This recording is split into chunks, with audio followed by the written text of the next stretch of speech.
सरेआम की टीम के सिंध के कच्चे के इलाके में जाने की एक वजह तो इन फिल्मी और कहानियों वाले किरदारों से मुलाकात थी, लेकिन इससे भी ज्यादा अहम ये जानना था कि आखिर ये लोग ऐसा क्या खाते हैं कि हुकूमत इन्हें हाथ नहीं लगा पाती। ऐसी कौन सी जगह रहते हैं कि पुलिस को इनके ठिकानों का पता ही नहीं चलता। ऐसा क्या पहनते हैं कि सुलेमानी टोपी पहनने वालों की तरह कानून की नजरों से ओझल रहते हैं। इनके पास ऐसे कौन से हथियार हैं जिनके होते हुए भी इन पर कोई दफा और कोई जुर्म लागू नहीं होता। बस यही तफ्तीश और तशवीश सरेआम की टीम को कश्मोर से मुल्हका कच्चे के इलाके में ले गई। ये कच्चे का सबसे खतरनाक हिस्सा समझा जाता है क्योंकि कश्मोर 3 सूबों की सरहद पर वाक़ है और इससे मुत्तसिल कच्चे का इलाका बलूचिस्तान के गैर आबाद रेगिस्तानों और जुनूबी पंजाब के उन नोगो एरिया से मिलता है जहां छोटू गैंग जैसे बदनामे जमाना डाकुओं की आमाजगाहें हैं। हुकूमती दावे यही हैं कि छोटे बड़े शहरों से तावान के लिए अगवा किए गए मगवी इन्हीं इलाकों में लाकर रखे जाते हैं और कानून नाफिज करने वाले इदारों को जुर्रत नहीं होती कि वो यहाँ पर भी मार सकें। छीनी गई गाड़ी अगर एक बार इस इलाके में दाखिल हो जाए तो किसी के फरिश्ते भी उसका खोज नहीं लगा सकते, लेकिन सरेआम की टीम इन्हीं हकाइक का खोज लगाने जिला कश्मोर के शहर कंदकोट पहुंची। ARY न्यूज के नुमाइंदे अली हसन मलिक और कुछ इन्फॉर्मर्स हमारे पहले से ही मुंतजिर थे, सो फौरन ही हमने कच्चे के इलाके का रुख किया। यहाँ ये वजाहत जरूरी है कि हमने इस प्रोग्राम को चंद हफ्ते पहले रिकॉर्ड किया था, लेकिन दानिस्तन इसे ऑन एयर होने से रोके रखा। इसकी वजह क्या थी ये हम आपको प्रोग्राम में आगे चलकर बताएंगे। कुछ देर कौमी शाहराह पर चलने के बाद हमारी गाड़ी एक टूटी फूटी सड़क पर आ गई।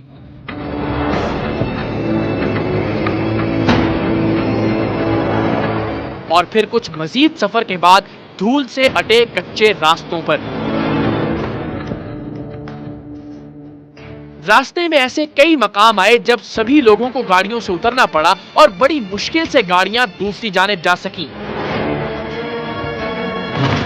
इस वक्त नाज़रीन बदनामे ज़माना कच्चे के इलाके में कुछ बदनामे ज़माना ऐसे डाकुओं की तलाश में पहुंचे हैं जिनके सर पर 5-5 मिलियन तक की कीमत मौजूद है। और ये वो डाकू हैं ज़ाहिर है जिन्होंने न सिर्फ सिंध के लोगों का जीना हराम कर रखा है बल्कि यहाँ की पुलिस की नींदें भी इन लोगों की वजह से उड़ चुकी हैं। मीडिया टीमें और सरेआम की टीम जब इन तक पहुँच सकती है तो फिर पुलिस या दीगर कानून नाफिज करने वाले इदारे क्यों नहीं।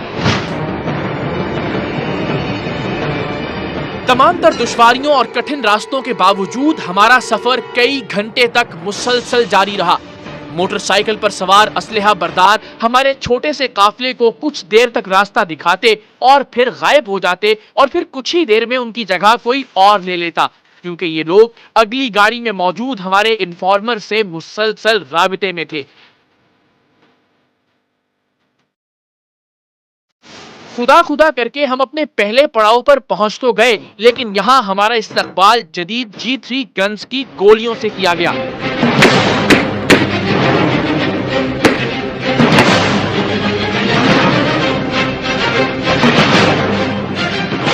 सब कुछ तय था, लेकिन इन्हें अब पता नहीं क्यों इस बात पर शक हो गया था कि हम ये रिकॉर्डिंग पुलिस को मुहैया कर देंगे।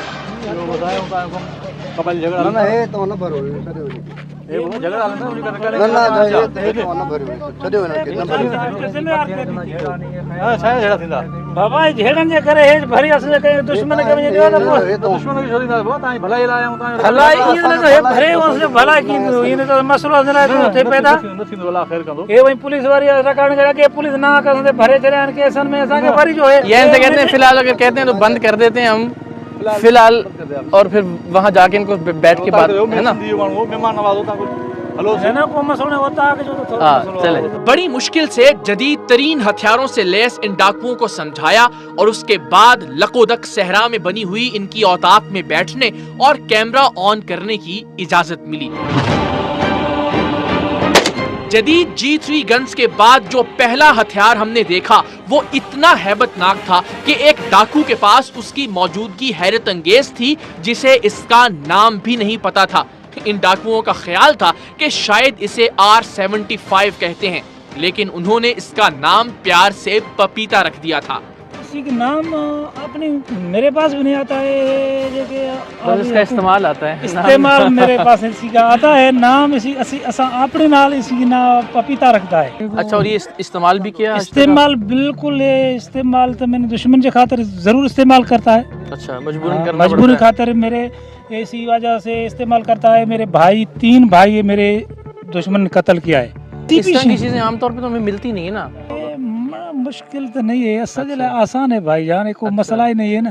तो अब आप दुनिया से कट के रह रहे हैं, यानी बिल्कुल अलग थलग है, जिस तरह अभी आपकी औताक है या खानदान वाले फैमिली भी आपके साथ होती है, तो उनकी हिफाजत किस तरह से करते हैं? फिर दुश्मन से आप? दुश्मन के हिसाब से चौकी सर पारा देता है। मेरे जेके भाई है, जेरे साथी है, मेरा जेके भी है, मेरे कबीला है। अच्छा,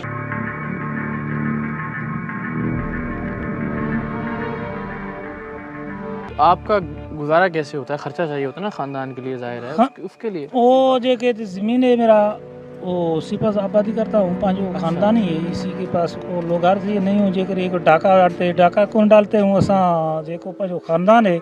लेकिन वहाँ आपको काम करने देते हैं? दुश्मनों को तो पता होगा ना कि ये आपकी जमीन है। अभी होते पांच बंदोबस्त होते हथियार असलो है उसी को पारे में मेरे मुर्चा भी है। सही, हाँ होते मेरे सब पूरे इंतजाम के साथ वहाँ पूरे इंतजाम खेती में, यानी खेती बाड़ी भी आप पूरे असले के साथ लैस हो गए? इंशाल्लाह। हैरत अंगेज बात यह है कि जिस कदर असलहा भी यहाँ मौजूद था, उनमें से कोई एक चीज भी लाइसेंस याफ्ता नहीं थी। असलहा जो है ये इसमें से कितना असलहा जो है वो लाइसेंस्ड होता है या कितना होता है जिसका लाइसेंस नहीं होता? लेसन, हाँ, लेसन थोड़ा मसला है, लेसन इतना नहीं है। बाकी सब हथियार असला है जेके गैर लेसन है। इन साहिब से इब्तदाई गुफ्तगू के बाद ही इस प्रोग्राम का मकसद, रुख और हकायक बिल्कुल ही तब्दील होकर रह गए थे।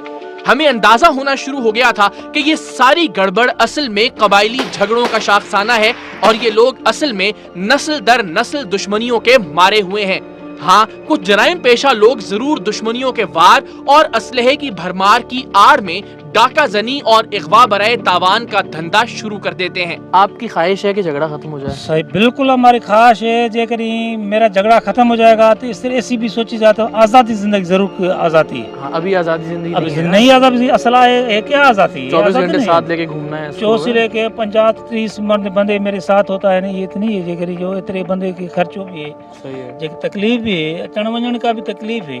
जेकर तुम्हारे दोस्त हो जाएगा, जे आज़ाद हो जाएगा, तुम्हारे को मिलन भी आएगा। जे आज़ाद न हो जाएगा तो आराम से आप जाएं, आप जाएगा, ये तो न हो जाएगा। जेकर नहीं तो नहीं है ना। आपकी वजह से बच्चों की जिंदगी भी ज़ाहिर स्कूल जाते नहीं जाएगा, उनसे उसी भी जिंदगी, बच्चे की जिंदगी भी खराब हो जाएगा। जेके मेरे पास इतना असला है तो बच्चे बड़े थेगा तो वो भी यही असला चाहेगा।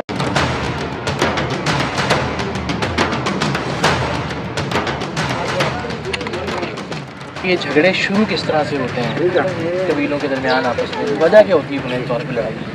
लड़ाई यार थोड़ी थोड़ी चीज़ तो हो जाती है, कोई चोरी चकारी, देना लेना, ये वो, कोई ऐसा मसला। किसी भी छोटी सी बात पे झगड़ा, छोटी सी बात पे झगड़ा हो जाता है। अभी तक यही नहीं, जितने लोगों से आपकी दुश्मनी है फर्ज करें, उसमें कितना नुकसान दोनों तरफ से हो? तकरीबन 60 से ज़्यादा बंदे मारे गए। आप चाहते हैं कि मसला हल हो जाए? कोई मसला नहीं है, हम तो पहले ही बोला कि मसला हल हो जाए। आप कहीं जाने के लिए तैयार हैं? कोई आपकी तरफ अगर आना चाहे, मिलने के लिए, बैठने के लिए, बातचीत करने के लिए तैयार हैं आप? हाँ बिल्कुल हम तैयार हैं। ये जो जागीरदार अभी MNA MP बने हुए हैं वो उनके असर रसूख नहीं चाहते। और वो भी नहीं चाहते कि नहीं चाहते वो इसीलिए नहीं चाहते कि कभी लड़ेंगे तो हमारे पास आएंगे। तो अगर हम इनिशिएटिव लेना चाहें एज मीडिया, हम आपसे कोई दरख्वास्त करें, कोई आपके पास आना चाहे, आप कहीं अगर हमारी दरख्वास्त पे चलना चाहें, तो क्या ये मुमकिन होगा? हम कुछ ऐसा प्लान करें? हाँ आप प्लान करें, आप प्लान करें, आप पूरा बड़े लोगों को भी बिठाएं। हाँ बिठाएं ले आएं। हमारे जो झगड़े के साथ हमारे साथ वो जखरानी कबीले के हैं, उनसे जाकर वो बात करो कि भाई अब मसला क्यों नहीं हल करवाते। बैठते हैं, अगर वो बोलते हैं बैठते हैं तो हमारी तरफ से तो बैठना ओके, आप तैयार? ओके। बस यही वजह है कि सरेआम की टीम ने इस प्रोग्राम को नशर होने से रोके रखा।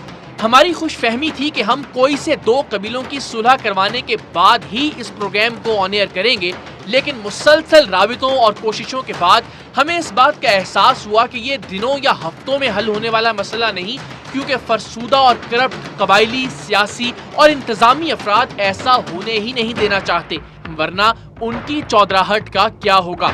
लेकिन हमने हिम्मत नहीं हारी। सरेआम की टीम की कोशिशें अब भी जारी हैं और बफजले खुदा वो वक्त आएगा जब हम कोई से भी दो कबीलों की खूनी दुश्मनी को खत्म करवा के एक रोशन और पहली मिसाल कायम करेंगे।